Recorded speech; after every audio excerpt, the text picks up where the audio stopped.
Pokemon FireRed and LeafGreen, the remakes of Pokemon Red and Green. This is, in my opinion, the best way to play Kanto. They released back in January 29th, 2004 in Japan. They are some of the best Pokemon games we've ever had, and when it comes to remakes, it's up there with Heart Gold and Soul Silver. Do these games hold up? Let's get into it. Just like any Pokemon game, when you start, you choose a male or female character. But the thing is, in the original Red and Green, or here in the States, Red and Blue, we didn't have a female protagonist until Pokemon Crystal, Generation 2. So with Fire Red and Leaf Green, the remakes, you can choose a female protagonist in Kanto for the first time. And her name is Leaf, and the male protagonist is Red, obviously. After picking your character and naming them and naming your rival, you start your journey in Pallet Town. You'll meet Professor Oak as well as your rival Blue, or whoever you choose to name him as. And you'll pick your starter Pokemon, Charmander, Bulbasaur, or Squirtle. I always choose Charmander because he's my favorite. But they're all great, and unlike the originals, Red and Green, or in the States, Red and Blue, where Charmander might have like a bad start with the first gym, on here, in the remake, he'll learn Metal Claw, so it's super effective against Rock-type Pokemon. So that's something new they added. So Charmander doesn't have as much of a bad time as he did in the originals. You kind of, each starter for the first gym kind of has like an even playing field, kind of. So that's nice that they added that. After battling your rival in Professor Oak's lab, whether you win or lose, it doesn't matter. But once that fight's over, you can set off on your journey. Throughout the Kanto region, there's 8 gym badges to collect, just like other Pokemon games. Lots of different cities to explore, an evil gang group to take down, and lots of routes to explore and catch Pokemon on. Before you can even begin catching Pokemon, you need to go to Viridian City, which is the first city you'll get to, but it's the 8th gym city. And you can't even challenge the gym leader because he's not even there anyways. You need to go to the Pokemart and get Professor Oak's parcel and deliver it to him.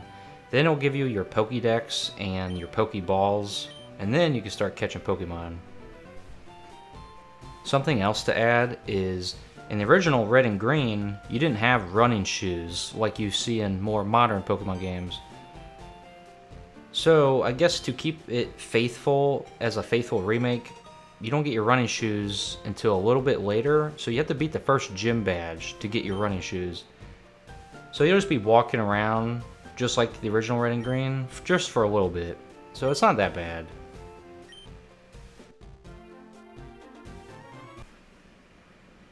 Throughout the game, you'll keep battling trainers, leveling up your Pokemon, evolving them, exploring each different city, caves, and then you'll occasionally run into your rival at the most unexpected times too. So it's always good to like heal before a new city, or for example, Cerulean City, before you go on that bridge, he'll like pop out of nowhere. The rival battles on here, it's a good challenge, you know? Unlike other games where like the rival's kind of weak. All of his Pokemon, Blue, your rival, all of his Pokemon are usually like the same level almost.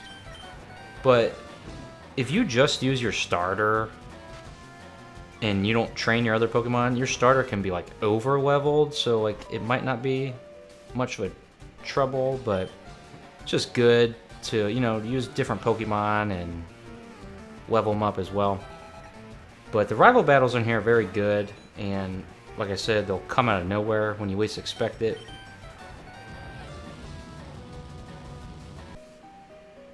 The evil team on this game is called Team Rocket, and you'll first run into them at Mount Moon after the first badge city.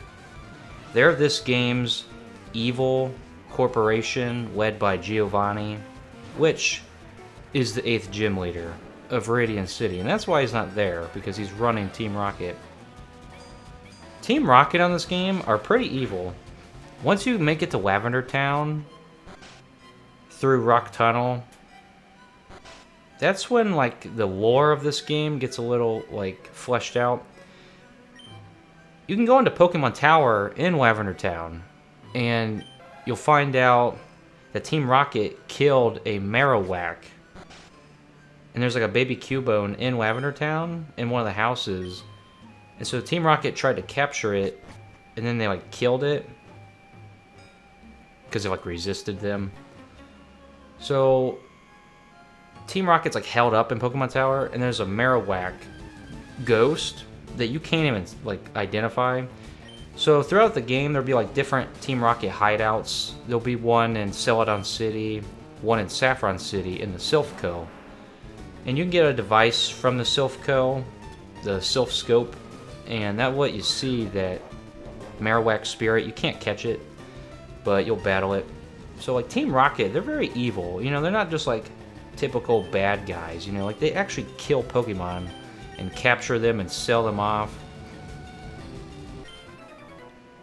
Something I want to add about FireRed and LeafGreen is there are a lot of trainer battles. And I guess it was like that in the original Red and Green and Red and Blue. I just don't remember because I haven't played those in a while. But yeah, there's a lot of trainers on here. And like I said before, your starter can get very over-leveled. You don't get the XP share until you get to like Fuchsia City, which I think you can battle that gym or Sabrina's gym in Saffron City. You can do them either or in whatever order. But you need at least 50 Pokemon caught to get the XP share on here. You can find the XP share in one of those buildings where you walk through it and it leads to a route. Professor Oak's aide that you'll meet throughout the game, he'll be in one of those buildings, and that's where you can get the XP share if you've caught 50 Pokemon. You can also find him throughout the game in different areas. If you caught like 30 Pokemon, he'll give you a different item, stuff like that. Throughout the game, there will be many different Snorlaxes blocking paths and routes. And the only way to get past them is to wake them up with a Pokeflute, which you get from rescuing Mr. Fuji. So you're going to have to wait until you go to Saffron City, get the Sylph Scope from defeating Team Rocket there. So you can wake the Snorlaxes up. They'll be like level 30. You can catch them.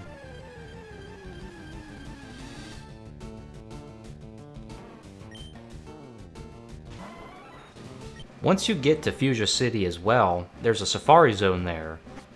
And you can catch Pokemon, just like in more newer Pokemon games that have Safari Zones, you can catch Pokemon. You're on a timer based on how many steps you take. Lots of great Pokemon you can find there. But you also have to go there to get the golden teeth for the Game Warden, so you can actually hear him talk. And he'll give you the HM Strength. You'll also need to go to the Safari Zone. The very back end of it, there'll be a house, and that's where you get Surf. So in newer Pokemon games, they kind of like just give you the HMs, or, you know, like they're just, you get them pretty early on, but on here it's like, you gotta really work for it to go find those in the Safari Zone, and it's not like hard, but still, I haven't played these games in probably like 7 years as of this recording, so like I just kind of forgot, and I was like, wow, you know, especially compared to newer Pokemon games, so yeah, that's interesting. Once you have 6 gym badges and have Surf that you got from the Safari Zone, you can go back to Pallet Town and surf downwards, and you can make your way to Cinnabar Island. On Cinnabar Island, they have a fossil building that can resurrect fossils, so you can get an Aerodactyl fossil on here in Pewter City. Once you have Cut, you can go to like the back end of that building. And in Mount Moon, you get to pick a fossil, the Helix fossil or the Dome fossil. So you get one of those, but you will always get a Aerodactyl fossil as well. So you can go there and resurrect them, so that's pretty cool. And on Cinnabar Island, there's a Pokemon Mansion. There's lots of Pokemon in there, and it's kind of like a maze, but you need to go in there and figure out all the puzzles. to get the key to open the Cinnabar Island gym. So that's the thing I like about FireRed and LeafGreen and just Gen 1 in general, is like they really make you like work for it. You know, like the HMs, some of them, and like you can't just speed through it, you know, like without thinking. Like you gotta do stuff. So I like that little side quest type stuff. Once you get 7 gym badges, you can go back to Viridian City, and Giovanni will have returned after you've faced him twice throughout the game already. Also, you'll get the Master Ball at the Silphco, so that's when you get that. But when you battle Giovanni and beat him at his gym, he announces that Team Rocket is no more, and they have disbanded until Generation 2, which takes 3 years later, takes place 3 years later, and Team Rocket's trying to make a comeback, but without Giovanni. Once you get all 8 gym badges, you can head to the Pokemon League. You'll have to go through Victory Road, and you also have to pass through all these guards and show them your badges. Victory Road involves pushing a lot of boulders with strength and little puzzle elements. And Victory Roads in Pokemon games, they usually have those elements, but this one on here is very like puzzle oriented and stuff, so I like that. Once you make it through Victory Road, you can get to the Pokemon League, and just like any other Pokemon game, there's 4 members, and then there's the champion. If you didn't choose a water starter, back in Silphco in Saffron City, you'll be gifted a Lapras. And I highly recommend leveling it up, because it will learn Ice Beam, and that will help you against Lance, the final Elite Four member, because he has Dragon Pokemon, so that'll help you a lot. You will battle Ice Water Pokemon in the second person, Bruno. He'll have fighting with some Rock Pokemon. And then Agatha, she'll have Ghost Pokemon. And then Lance, he will have all dragons. And then you'll battle the champion, which is your rival. Yeah, he beat you here. He's always one step ahead, apparently. You'll battle your rival. He'll have all the Pokemon you're used to seeing throughout the rival fights. And once you beat him, you become the Pokemon champion, Elite Four champion.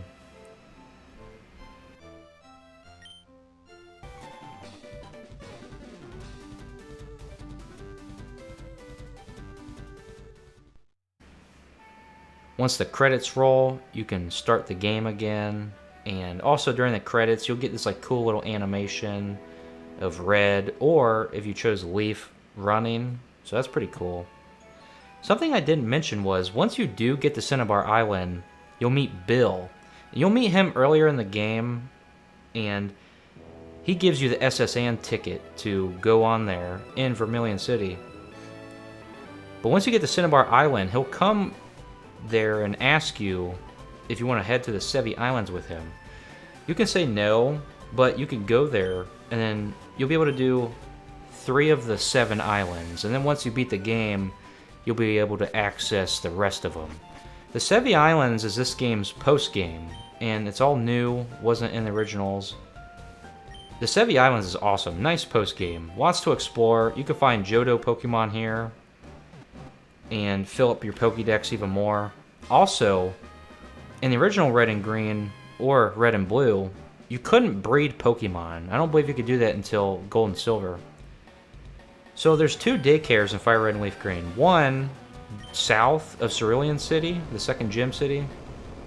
And the second daycare is on 4 Island. You can put 2 Pokemon there, and then you can breed them. You can find Ditto in Cinnabar Island, like in the mansion, I think. I haven't found one in there.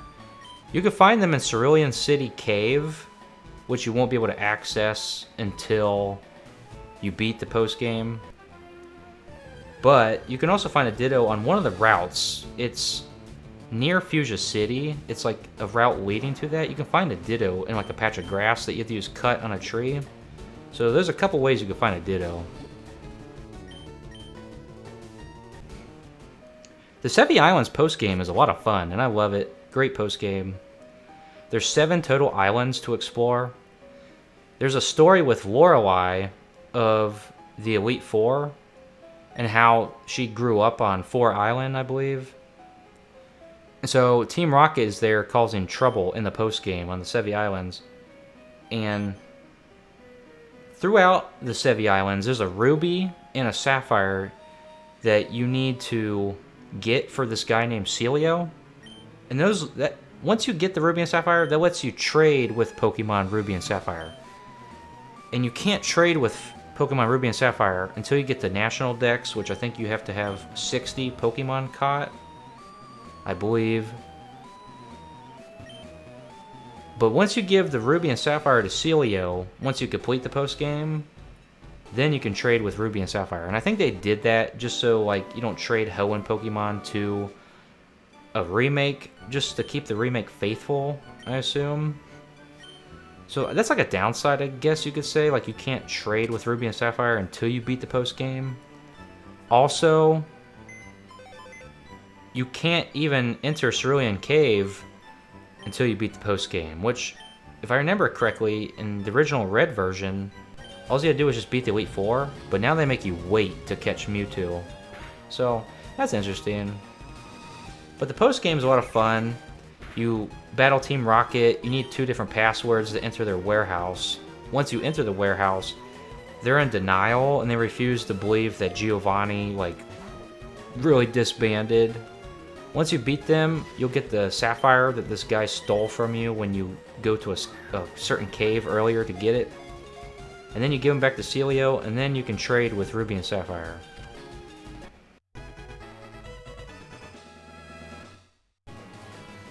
Something cool about the remakes as well is that you can reface the Elite Four and they'll be a higher level. I think like 10 levels higher. So it's a challenge and it's a lot of fun. Great way to get XP as well. So you can rematch the Elite Four, and once you beat the post game, you can go into Cerulean Cave and catch high level Pokemon, and you can catch Mewtwo. So that's just something they changed. They also changed the location of where Moltres is. I think now he's in the Sevii Islands. But yeah, you can catch Moltres, Articuno, Zapdos. I think you can do that as soon as you get Surf. But Moltres, I think you'll need to wait to the Sevii Islands. I think he's like on Island 1 or... he's within the first 3. So you can go do that. That's really cool. Even though these are Gen 1 remakes, they're remakes in the Gen 3 engine. So you have Steel and Dark types that were introduced in Gen 2. They're on here. So like those typings carry over. As I mentioned before, like Charmander can learn Metal Claw, which did not exist in the original Red and Green. So that's pretty cool. You also have genders, natures, abilities. Like I mentioned, you can breed Pokemon now. One thing is that the remakes don't have a day and night cycle, so you can't get an Umbreon or Espeon unless you trade them from Pokemon Coliseum. So that's the only thing. Overall, Pokemon FireRed and LeafGreen, unlike later Pokemon games, in Gen 1, there was no version exclusive legendary.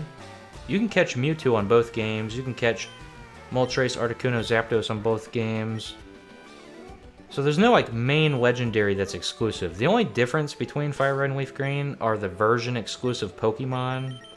Like I believe Ekans is exclusive to FireRed and Bellsprout is exclusive to LeafGreen, stuff like that. So besides the version exclusive Pokemon, there's not that big of a difference between versions. The music on this game is fantastic. I love it. Especially the champion theme, it's so epic. Even the gym leader themes are so epic. The music on this game is fantastic, and I love it. And it's very faithful to the originals while adding new instruments and elements. The music on here is amazing. I love it. And you can't forget like the creepy tones of Lavender Town. And it's just a blast. I love the soundtrack on here.